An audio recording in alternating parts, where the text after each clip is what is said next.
Now, slowly. All right, I think I'm a little crooked. Let me straighten that out a little bit. All right, I think I'm a little crooked. It might be a little bit straight now. Anyway, y'all see the title. And if you've been following this YSL case, then I'm sure you feel exactly how I feel. First of all, I was following the YMLE case, right? Because I try to follow all these cases that pop up that are like big cases, right? And I'm a YouTube junkie, and you would think I would have more videos on YouTube, but I don't. I'll be in these YouTube streets. My friend be calling me like, yo, what's happening in the YouTube streets? I'll be running it down. Running it down. Now, there's a few takeaways that are happening with this YSL case that are absolutely obvious and crazy. So, is this a YSL trial or is it a wealth transfer? Is it a YSL trial Rico case? Is it a trial or is it a wealth transfer? But Nikki, what do you mean by a wealth transfer? What I mean is, why has this man been in jail for over a year, going on 2 years? The case has only been in court, well, the long case, this is a long case for Fulton County. They say this is one of Georgia's longest running trials. Been in court for 107 days now. And they've yet to find anything to connect Jeffrey Williams, aka Young Thug, to any kind of RICO charge, to damn near any crime, other than being a gangster rapper. A rapper who is thugged out, whose name is Thug. I've been watching it for a minute, right? So first when I started watching it with Glenville, first I thought, oh, this is a laid back guy. He's kind of cool. I feel like he's going to get a fair trial. Maybe he might have a little soft spot for the black boy in his heart. Not at all. Completely opposite, right? So as you start to watch the case, you look at Hilton, the DA, and Love, right? I think her name is Adrian Love. When I tell you, these prosecutors are terrible, they are horrible. They are horrible. Love is tacky, the big light-skinned mama with the short haircut and the big heels. Yeah, look like a teacher when you was in 8th grade, if you're my age, because teachers actually used to dress like that. Anyway, she's tacky, she's rude, she speaks over everyone, and come to find out, the prosecution and the judge are on the same team. See, the judge is supposed to be the non-biased person or branch here, right? So the judge is supposed to come in here everything fairly. But if you've been watching this trial like I have been watching, it is so clear that Judge Glenville, which they call in Suge Knight Glenville, Suge Glenville, I think we can make the correlation to that, is pretty much being biased. And he's more so for the state than he is, obviously, to have a fair trial. And I'm going to tell you why. There's tons of things that the state is doing, like handing over discovery late. Again, Love is so rude. She's just talking over like the defense team when they're talking. She jumps up in the middle of their statements and just runs up there like, no, you got to hear me. Like, I'm the one. Again, the discovery's late. And then the biggest thing they found out, which I think is also horrific, is these ex parte meetings. So for people who don't know what an ex parte meeting is, it means that it is a meeting that happens between the judge. Well, that has happened between the judge and the state, and the defense didn't know about Woody.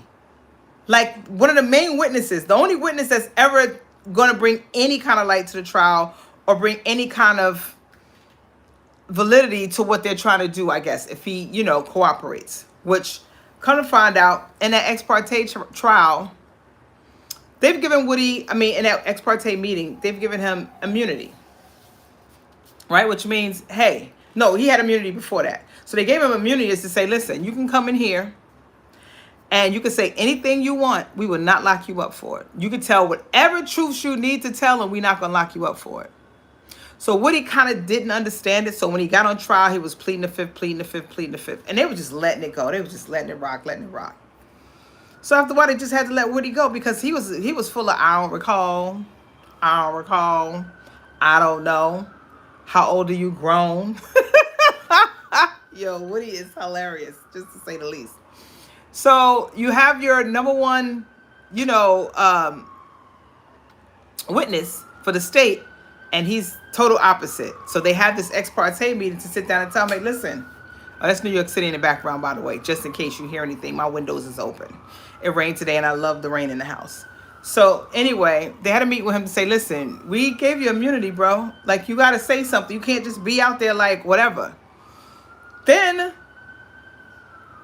the defense finds out that the state and the judge were meeting with the number one witness without them knowing. So what does that mean? It's an ex parte meeting, and it is absolutely 1,000% not okay.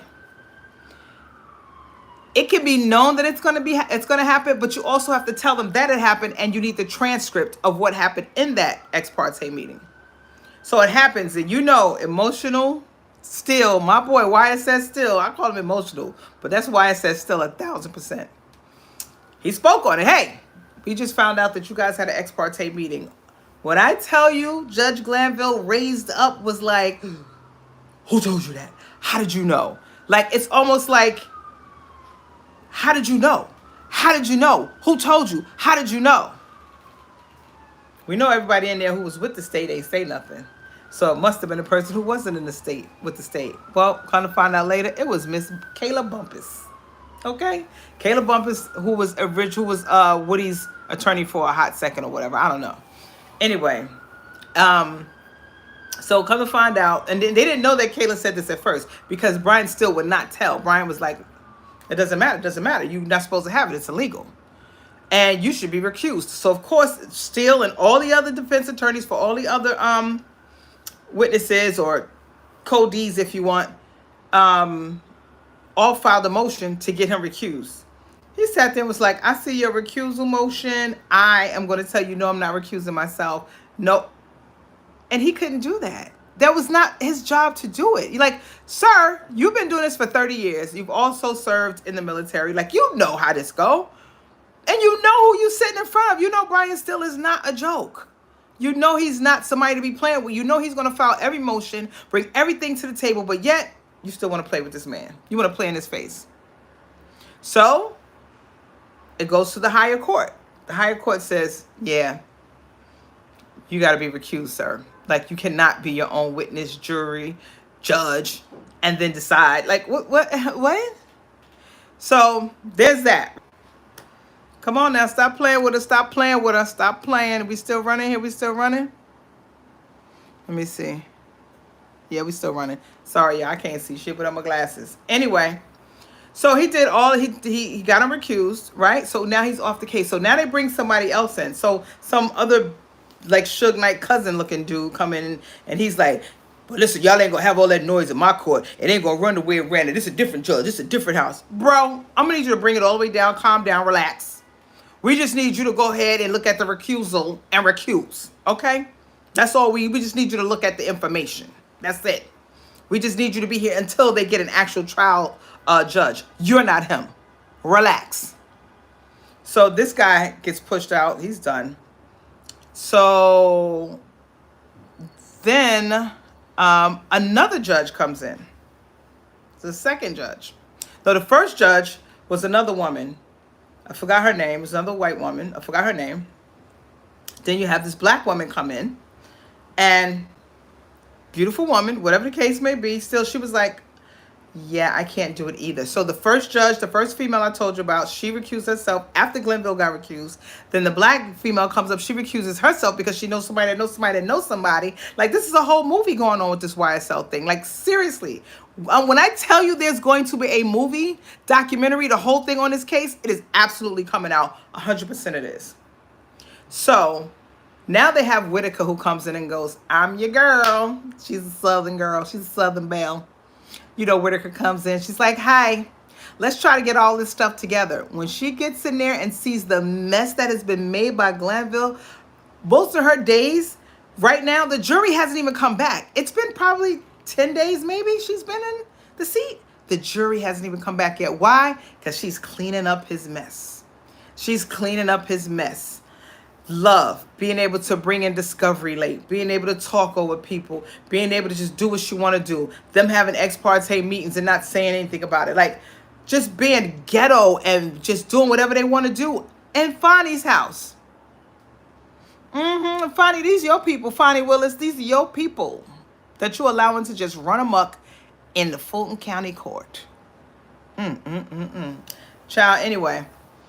So Whitaker's now, she's days in. But what she's finding out, though, is that this has been a shit show. And, of course, rightfully so, the defense lead attorney, Thug's attorney, was like, listen, this is a mistrial. So, of course, immediately, as soon as the judge comes in and they talk about the ex parte meetings, he automatically likes a mistrial. She's like, roll it on back still. Roll it on back. We're not going to automatically go for a mistrial because I'm not sure if that's what you want. Give me a second. You know what I mean? If you've been watching this, Judge, she's giving everybody like a chance to do better, be better. That's what she's doing. Like, okay, she telling still, you anxious. I know. You want to get your boy up out of here. I get it. But you got to wait. There's a time and place for everything. And then she's looking at Love, who is constantly, the DA prosecutor, who's constantly coming up to the stand, mumbling, fumbling over words. Right before Hilton ass went on vacation, she was up there too, trying to prove that the shooting that happened with Lil Wayne says that Woody now can brag that YSL did this. And Whitaker's like, the judge is like, so what does that do for YSL? Well, what it does is it shows the collusion between him and YSL, that they colluded. Okay, again, what does this do for YSL? Like, how does this, and where's the evidence that says that this is what it is? Like, Woody said, yeah, we did this, and this is big for YSL. I need that evidence. You can't just come up here and make me think that that's what it was, or how you felt it.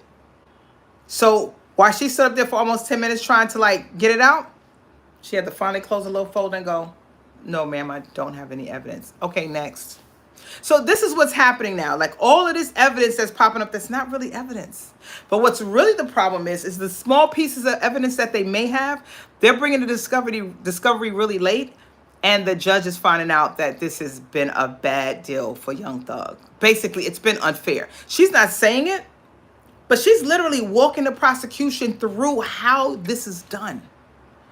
How this is done.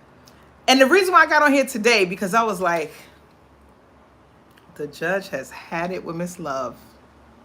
She had it with her ass. She done had it with her today. First, she told her, she read some kind of case law that wasn't Georgia case law, but it had nothing to do with the county. She's talking about Georgia case law on something she was trying to prove. Come to find out, baby, you reading the whole AI script. She done went to AI. This is what I want. And she had to correct things as she was reading it, because the judge was like, well, who's the author of this? Who wrote this? And she's like, I am the author. Yeah, well, you did a bad job, lady. And guess what? This case does not reflect this case. We don't need this either. Probably get a new writer. Maybe not AI next time. Anyway, today, the judge is completely fed. There was more information in discovery that didn't come out. The defense team is completely the defense team don't even have to talk that much today. Like, they're allowing the judge to see the shit show that's happening. My only issue with what happened today is with Judge Whitaker is you keep allowing what Glenville had really, not for nothing, he had an issue with Love too, the prosecutor, on how she was bringing in discovery late. And he literally had those same words that Judge Whitaker had with her today on the 7th. She said to her, listen, going forward, from right now, there better not be any discovery that the defense team does not know about. There better not be none, any at all, that they don't know about. And then it was the black lady on the defense team stood up and said, hey, so yeah, we've been kind of doing this with her for 9 months now. So now you come in and you want to give her the same grace, and you want to practice patience with her. Like, this is what we've been going through. Please, we can't keep going through this with them. Like, it makes it more work for them, because they're holding shit. Like, they holding stuff in the side. Like, nah, not yet. So the defense team is completely fed with this part of it. And even the Judge Whitaker now is like, okay, you have no more room. By Friday noon, I need everything on here. But what Judge Whitaker said, with something else she says, and if you can't make it, not that particular thing, but I think there's some other discovery that she was missing. And she's like, and if you can't make it, then you need to tell us why. Why? This is stuff that they've had for months. So why don't they have it? Why don't the defense team have it? Like, y'all are really giving these people way too much grace, if you ask me. 1,000%. So I ask you again, is this a trial or is this a wealth transfer? Because the only thing I see here is defense making money and the state getting paid. And Young Thug bank account going. So, which leads me to the whole Gunna thing. And this is just my take on the Gunna situation. We don't really understand law. We don't understand how these things go. All we know is, oh, in the street, you just don't say no. You sit there, you do the time. If Gunna was doing the time, and there's literally 3 artists on YSL Records, who's going to be out making the money? Who's going to be out paying for this attorney that clearly Thugger needs? Jeffrey Williams needs this type of attorney who can afford to put the money up for investigations, who can afford to put money up for any forensics, any videotapes, anything that they may need. Imagine if Young Thug had a public attorney. Let me tell you something. He would have been in jail. They would have gave him 40 years. They'd have named him the Rico King. Your girl, Fonnie Willis, underestimated who his attorney was going to be. And when he walked in with Brian Still, everybody in Georgia was like, yeah. He went and got the man next to the man. Who was next to the man? Who thought they was the man? He was the man. They went and got Brian Still, who has an amazing firm, by the way, from my understanding. Like, I read a little bit on him, too. His wife was the one who actually immediately went, oh, and I completely left that part out when Judge Glenville was so mad at him that he didn't tell him about who told him about the ex parte meeting. He jailed him to 20 days on the weekends if he didn't tell him. And let me tell you how thug Brian Still is. He was like, okay, if you're going to do that, can I share a cell with Jeffrey because there's stuff we need to do?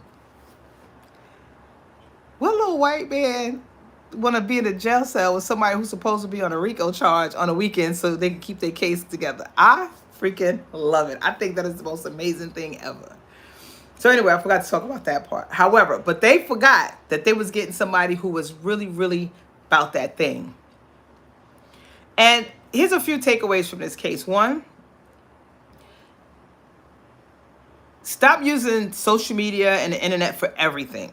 Like, if y'all doing dumb stuff, do dumb stuff and go analog, go beta, go off the grid, because y'all are slow. And I ain't just talking about this YSL case. Everybody who's committing a murder today or committing a crime or robbery, y'all are all getting caught. There's cameras everywhere. There is a paper trail, a digital trail now everywhere. The digital trail is ill. And for everybody who think that they said something online 20 years ago, baby, the Wayback Machine goes way back even when you deleted it. It's there. So no matter who it is, what y'all trying to do, y'all trying to hide, if you already said it and did it online, the Wayback Machine is probably any court's friend. So stop using social media for your bragging, for your dumb shit, right? And stop just doing crime because you can't get away with it anymore. They're eventually going to catch you. 2, you need a lawyer like Still. You need to have some money if you're going to be ripping and running in the streets like that.